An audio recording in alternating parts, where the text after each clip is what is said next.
کچھ لوگوں نے نا پکا ذہن بنا لیا یہ کہنے کا کہ ہاتھ بڑا تنگ ہے، پکا، آپ جس وقت پوچھ لیں ان کا ہاتھ اور بڑا ہی زیادہ تنگ ہے۔ آپ یقین کریں، بہن کا جو خامند ہے وہ کہہ رہا ہے جا حصہ لے کے آ، تیرے بھائیوں کی کمائی تو نہیں، تیرے ابا کی ہے، لے کے آ۔ وہ بیچاری اس کی منتیں کر رہی ہے، کہتی ہے اگر جاؤں گی نا تو وہ کہیں گے حصہ لے جا، آج کے بعد ہمارے گھر نہ آنا، میرا دروازہ نہ بند کرو، مہربانی کرو۔ اور بھائی سے بات کرتی ہے تو کہتا ہے ہاتھ ہی بڑا تنگ ہے، جب ٹھیک ہوگا تو دے دوں گا۔ نہ کریں یہ ظلم، ہمارے اپنے تڑپتے رہتے ہیں اور ہماری دولتیں اندر پڑی رہتی ہیں، ہمارے اپنے چھوٹی چھوٹی ضروریات کے لیے پریشان ہوتے ہیں، لیکن ہم بڑے بڑے بہانے ہیں ہمارے پاس، کہتے ہیں یہ نکمہ ہے، یہ نکھٹو ہے، یہ کام نہیں کرتا، اس میں فلانا ہے، بے فلانا ہے، بلہذا میں نے نہیں ساتھ چلنا۔ اظہار جب آپ کے اندر پیدا ہوتا ہے نا، اظہار جب کسی کے لیے آپ حساس ہوتے ہیں تو آپ کو بھی سرور حاصل ہوتا ہے۔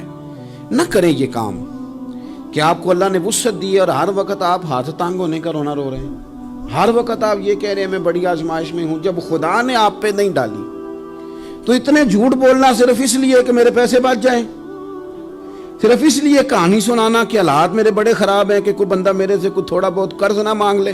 سنو، نبی پاک صلی اللہ علیہ وسلم کے پاس مہمان آ گیا، بخاری مسلم ہے، حضور نے ازواج مطہرات کے گھروں میں پیغام بھیجا کچھ چیز ہے ضیافت کے لیے، یا رسول اللہ کچھ بھی نہیں، یہ دو جہاں کے شاہ ہیں اور پاس کچھ رکھتے نہیں، دو جہاں کی نعمتیں ہیں ان کے خالی ہاتھ میں، یا رسول اللہ کوئی چیز بھی نہیں۔ حضور نے صحابہ کے مجمع پہ نظر ڈالی، یا رسول اللہ صلی اللہ علیہ وسلم حکم ہو، تو حضور فرمانے لگے تم میں سے کوئی بندہ ہے جو اسے گھر لے جائے روٹی کھلائے۔ ایک صحابی اٹھے فوراً، حضور میں لے کے جاتا ہوں کھانا کھلاتا ہوں۔ فرماتے ہیں میرے گھر میں صرف بچوں کا کھانا تھا، یہ نہیں کہ فریزر بھرا ہوا ہے نعمتوں سے، صرف بچوں کا کھانا، یہ نہیں کہ کسی کو دیکھ کے اپنی ہنڈیا پہ برتن دے لیا، صرف بچوں کا کھانا۔ کہتے ہیں گھر گیا، بیوی سے کہا کیا کیفیت ہے، کہنے لگی بچوں کی روٹی ہے۔ میں نے کہا بچے سلا دے، صبح ناشتہ کر لیں گے۔ تو کہنے لگی آپ کیا کھائیں گے؟ تو میں نے کہا نہ میں کھاؤں گا نہ تو کھائے گی، مہمان جو نبی پاک کا ہے۔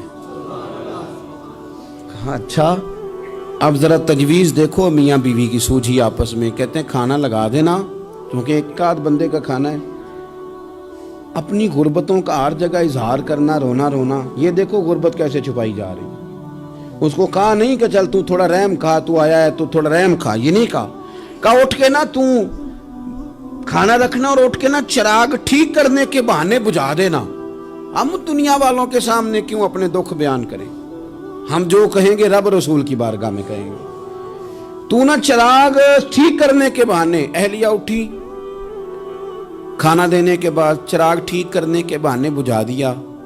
خامد بھی ہاتھ چلاتے رہے، بیوی کبھی برتن رکھتی کبھی اٹھاتی، پتہ چلے کہ کھانا کھا رہے ہیں، کھانا کھایا جا رہا ہے۔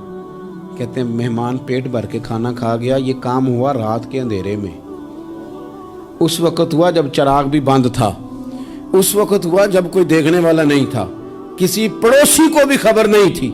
فرماتے ہیں صبح کے اجالے میں اس مہمان کو لے کے مسجد نبوی میں نے قدم رکھا تو نبی کریم نے فرمایا رات جو تم نے کام کیا ہے نا اسے دیکھ کے میرا رب بڑا مسکرایا ہے، اللہ بڑا مسکرایا ہے۔ اللہ تر دامنی پہ شیخ ہماری نہ جائیے، ہم دامن نہ چھوڑ دیں تو فرشتے وضو کریں۔ یہ شان ہے صحابہ کی۔ نبی کریم علیہ السلام نے فرمایا رب رات مسکرایا تیرا یہ انداز دیکھ کے، اور اس نے قرآن نازل کیا وَيُؤْثِرُونَ عَلَىٰ أَنفُسِهِمْ وَلَوْ كَانَ بِهِمْ خَصَاصَةٌ۔ کچھ لوگ وہ ہیں جنہیں بڑی بھی ضرورت ہو تو دوسروں پر احسار کر دیتے ہیں، قربانی دے دیتے ہیں۔ رب مسکرایا ہے، اندر پیسے رکھے ہوئے ہیں، اندر پیسے رکھے ہوئے ہیں، اور بہن آ کے منت کر رہی ہے کہ بھائی حالات بڑے خراب ہیں، تھوڑی سی مہربانی کر۔ تو کہتے ہیں بہن پردہ ہی ہے بس، کیسے بتاؤں تجھے حالات، تجھے کیا بتاؤں کام کتنی مشکل سے چلتا ہے، یہ پردہ یہ بس۔ بہرحال اگر تو نے کہا ہے نا 50,000 تو میں زیادہ نہیں کوئی 20 کو دے دوں گا تجھے، وہ بھی خاصی نیکی کر کے، وہ بھی بتا سکھا کے۔ رات اماں پہ علیحدہ سے احسان چڑھاؤں گا، ابا پہ علیحدہ سے چڑھاؤں گا کہ تمہاری بیٹی کے ساتھ تعاون کرنا، سارے علاقے کو ویسے ہی بتاؤں گا۔ اور وہ غریبنی بیچاری 20,000 لے کے گھر گئی ہے، پہ سفارشیں کر رہی ہے کہ مہربانی کرو۔ میں نے ایسے بھی دیکھے ہیں جو پہلے بیوی کو پکڑاتے ہیں، تو دے